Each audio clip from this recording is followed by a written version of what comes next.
Okay. Hi, everybody.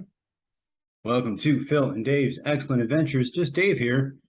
Today, I'm talking about the Lord of the Rings, Rings of Power, Episode 5. This is going to be a spoiler review, so if you are concerned about spoilers, I would suggest you go and watch the episode first before you watch this review. So, this is the 5th episode of the first season of Lord of the Rings, Rings of Power.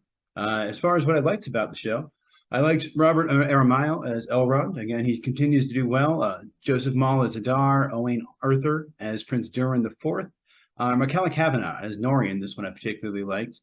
Daniel Wayman as the Stranger, Lloyd Owen as Captain Elendil, and I like Tristan Gravel as Pharazôn as well. Particularly the last two, Lloyd Owen and Tristan Gravel, kind of struck me in this episode. I really like the performances and I like the characters that they're playing. Again, love the music. Always love the music every episode. I really like, too, at the beginning, Poppy sings a little song, and I liked Poppy's little song there. They play it at the end, too, and the melody at first kind of reminded me of like Rockabye Baby or kind of a lullaby, but then I noticed it actually kind of reminded me a little bit of Fairy Tale of New York by the Pogues. So I don't know if that was an intentional reference or not, or more likely maybe they were both based off of the same or similar old Irish song or something, but that's what I thought of at least, and I like that song, so I was excited. There's a fight scene with Galadriel with swords where she fights like 4 or 5 different guys. And I thought it was great. It was a well done fight scene. It kind of showed her character and how, good she is at fighting and kind of explained why she was there to kind of help train these guys and everything. So I like that scene a lot.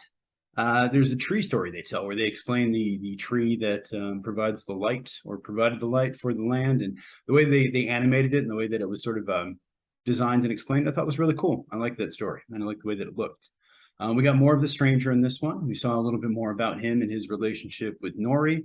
He kind of wondered if he was a threat to them or I forget the actual word they used, but a danger of some kind. And you kind of see his power to him reacting. There's that scene where he's got his hand stuck in the ice, and I'm actually not sure what he's doing there. I assume he's trying to heal himself or something like that, but Nori gets involved, and then he kind of shoots her away, and then she's afraid of him. So yeah, we're definitely seeing the amount of strength that this stranger has. We still don't exactly know who he is. People are starting to say Gandalf. I've heard about other theories. I'm trying to avoid it. I'm trying to be surprised by the show. We got the Dweller, the Aesthetic, and the Nomad, who I thought were cool looking. I remember seeing them in the trailers now, and I'd kind of forgotten about the characters till they popped up. And I'm like, oh, hey, I remember seeing her in the trailer. So cool. I'm curious to know what they're going to do with those characters, what's going on, and where that storyline is going to go. I like hearing more of Isildur's story. I always want to call him Ilsidir, but Isildur, I like hearing more of his story and kind of finding out more about him and the kind of life he has. It seems like he gets into trouble and his friends kind of know about it. There's that scene where he goes to apologize to his friend, and then he says he can have a punch, and his friend says 3, and then he goes 2, and he punches him in the face and the gut. Like, all that stuff is pretty cool. I liked it a lot. And I liked his friends too, and I thought their performances were pretty good. Other than that, I like that Halbrand was finally coming around. He finally put on his armor and accepted the position that they offered him. So that was cool. I like that Arondir is starting to get some development. I'm actually kind of starting to like that character. I think he's the one that I'm still a little iffy about, but yeah, we're seeing a little bit more from him. We got to see more of a performance from him and saw him kind of like working with the kid, whatever his name is, and all of that. And I do like that Theo, that's the kid's name, that Theo told him about the Sauron thing, whatever it is, because I figured that would be the kind of thing where he would keep it going and it would be, it wouldn't come up until the 7th or 8th episode of the season or something. But yeah, I'm glad that more toward the end of the season, I'm glad that they brought it up somewhat early and he told him about it. I actually expected when he was like, I have to tell you something, I thought he was going to say, you're my dad, look at my pointy elf ears, but he didn't. Instead, he told him about the Sauron thing, which I think was good. I'm glad about that. I really liked Durin and Elrond. Again, their scenes are always good for me. I like their friendship a lot, and there's a line in there where Elrond is trying to tell Durin about why they need the what's it called, the mithril, and he says something like a burden shared between two is sometimes halved and sometimes doubled. And I really like that line. I thought it was a good line, and it made sense. And I don't know if I have it quite right, but something along those lines. And I thought that was really good. There's also the scene about how he wants meat and he wants it raw, which everyone thinks is funny. It did stick out to me, but it didn't stick out as much for me as it did for everyone else, I guess. I really like the armor on the show. We got to see a lot of the armor of the various different people, and I think it looks really cool, particularly the armor that Isildur's group was wearing. I thought was really cool looking. As far as what I disliked about it, most of the performances I really liked. There was a couple that I didn't so much. I'm not really loving Benjamin Walker as High King Gil-galad. I'm not sure why. There's just something about him, his performance. I realize that elves are supposed to be somewhat stoic and not really show a lot of emotion, and so maybe that's it. But yeah, for whatever reason, I don't hate him. I don't. It's not like a major thing, but there's something a little off. That something I don't know. I wish was different with his character, I guess. And then Charles Edwards as Lord Celebrembor. Cool name. I like the name. And actually, I think his performance is fine. But for whatever reason, whenever I look at him, I forget that he's an elf. I just keep thinking, oh, that's just a regular guy. And then I see the pointy ears and I go, oh, no, he's an elf. But for whatever reason, when I see that guy's face, I don't think he's an elf. Again, nothing wrong. Good performance. Nothing against that. I do think, and also the Arendir, like I said, I'm coming around to his character a little bit, but I don't love the guy's accent. I don't know if it's his real accent or where he's from, but they all have that sort of Middle Earth accent.